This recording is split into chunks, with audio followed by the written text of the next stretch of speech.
जय महाराष्ट्र मंडळी. शिवसेना उद्धव बाळासाहेब ठाकरे पक्षाचे फुटून मुख्यमंत्री एकनाथ शिंदे यांच्या शिवसेनेत गेलेल्या 6 खासदारांविरोधात सुरू केलेल्या ऑपरेशन तुडवा मोहिमेची चर्चा राज्यभर सुरू असताना अहिल्यानगरमध्ये मोठा राजकीय ड्रामा पाहायला मिळाला. शिर्डीचे खासदार भाऊसाहेब वाकचौरे जिल्हाधिकारी कार्यालयात बैठकीसाठी आले असताना ठाकरे गटाच्या पदाधिकाऱ्यांनी त्यांना लक्ष्य करण्याची तयारी केल्याची माहिती पोलिसांना मिळाली. त्यानंतर पोलिसांनी तातडीने कारवाई करत ठाकरे गटाच्या पदाधिकाऱ्यांना ताब्यात घेतलं आणि संभाव्य गोंधळ टळला.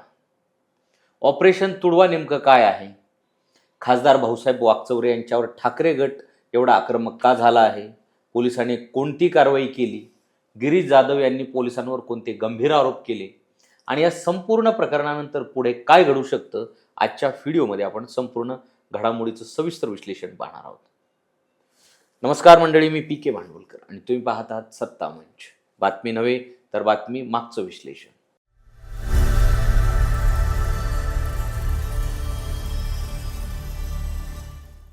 मंडळी, चला तर मग मुद्देसूद पाहूया नेमकं काय घडलं. मुद्दा नंबर 1, ऑपरेशन तुडवाची पार्श्वभूमी काय आहे? लोकसभा निवडणुकीनंतर शिवसेना उद्धव बाळासाहेब ठाकरे पक्षातील 6 खासदारांनी पक्ष सोडून उपमुख्यमंत्री एकनाथ शिंदे यांच्या शिवसेनेत प्रवेश केला. या 6 खासदारांमध्ये शिर्डीचे खासदार भाऊसाहेब वाकचौरे यांचाही समावेश होता. या घडामोडीनंतर उद्धव ठाकरे यांनी शिर्डीतील निष्ठेची वज्रमुठ सभेत खासदार वाकचौरे यांच्यावर जोरदार टीका केली होती. हा कसला भाऊसाहेब, हा तर खाऊसाहेब, पळालाय सापडला तर सोडू नका, अशी आक्रमक भूमिका त्यांनी घेतली होती. त्यानंतर ठाकरे गटाच्या या 6 खासदारांविरोधात ऑपरेशन तुडवाची घोषणा केली होती. त्यामुळे वाकचौरे जिथे जातील तिथे त्यांना विरोध करण्यासाठी तयारी ठाकरे गटाने सुरू केल्याची चर्चा होती. मुद्दा नंबर 2, जिल्हाधिकारी कार्यालयात नेमकं काय घडलं?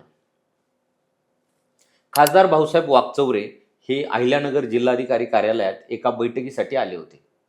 त्याची माहिती मिळताच ठाकरे गटाचे उपजिल्हा प्रमुख गिरीश जाधव आणि युवा पदाधिकारी वेगवेगळ्या मार्गाने जिल्हाधिकारी कार्यालय परिसरात पोहोचले. एक एक करत कार्यकर्ते परिसरात जमा होऊ लागले. पोलिसांना याची माहिती मिळताच त्यांनी परिस्थितीचा अंदाज घेत तातडीने अतिरिक्त बंदोबस्त तैनात केला. ठाकरे गटाकडून ऑपरेशन तुडवा राबवण्याची शक्यता लक्षात घेऊन पोलिसांनी संपूर्ण परिसराला घेराव घातला. मुद्दा नंबर 3, पोलिसांनी कारवाई का केली? पोलिसांना अशी माहिती मिळाली होती की खासदार वाकचौरे यांना काळं फासण्याचा किंवा त्यांच्या विरोधातील तीव्र आंदोलन करण्याचा प्रयत्न होऊ शकतो. ही शक्यता लक्षात घेऊन पोलिसांनी कोणताही अनुचित प्रकार घडू नये म्हणून गिरीश जाधव यांच्यासह ठाकरे गटाच्या पदाधिकाऱ्यांना घटनास्थळीच ताब्यात घेतलं. त्यानंतर अतिरिक्त पोलीस बंदोबस्त आणि पोलीस व्हॅन मागवण्यात आली. परिस्थिती चिघळू नये म्हणून पदाधिकाऱ्यांना पोलीस ठाण्यात नेण्यात आलं.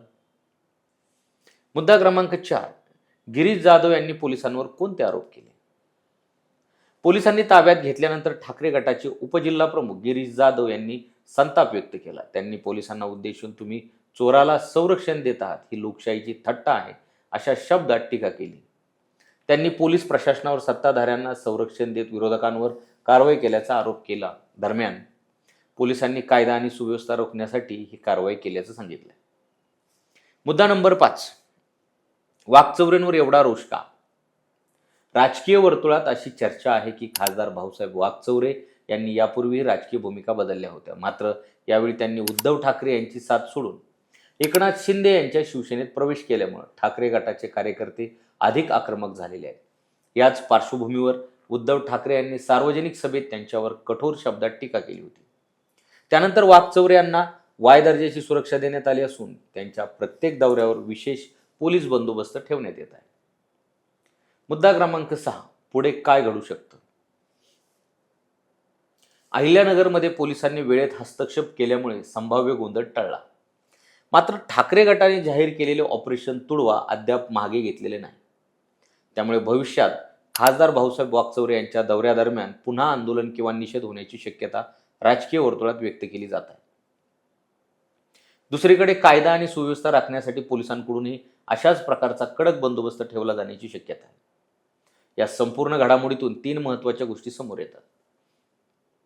गोष्ट पहिली, ठाकरे गटाच्या ऑपरेशन तुडवापूर्वीच पोलिसांनी कारवाई करत पदाधिकाऱ्यांना ताब्यात घेतल्याने खासदार भाऊसाहेब वाकचौरे यांच्या विरोधातील संभाव्य आंदोलन टळलं. आणि गोष्ट दुसरी, गिरीश जाधव यांनी पोलिसांवर सत्ताधाऱ्यांना संरक्षण देत असल्याचा आरोप करत कारवाईवर तीव्र नाराजी व्यक्त केली.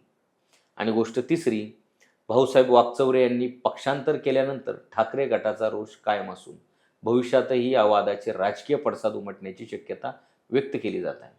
आता तुम्हीच सांगा, राजकीय पक्षांतर करणाऱ्या लोकप्रतिनिधी विरोधात अशा प्रकारचे आंदोलन योग्य आहेत का? आणि संभाव्य आंदोलन रोखण्यासाठी पोलिसांनी केलेली कारवाई तुम्हाला योग्य वाटते का? तुमचं मत आम्हाला कमेंटमध्ये नक्की लिहा. आणि अशाच प्रकारच्या राजकीय अपडेटसाठी 57 चॅनलला सबस्क्राईब करा आणि इन्स्टा अकाउंटला फॉलो करा.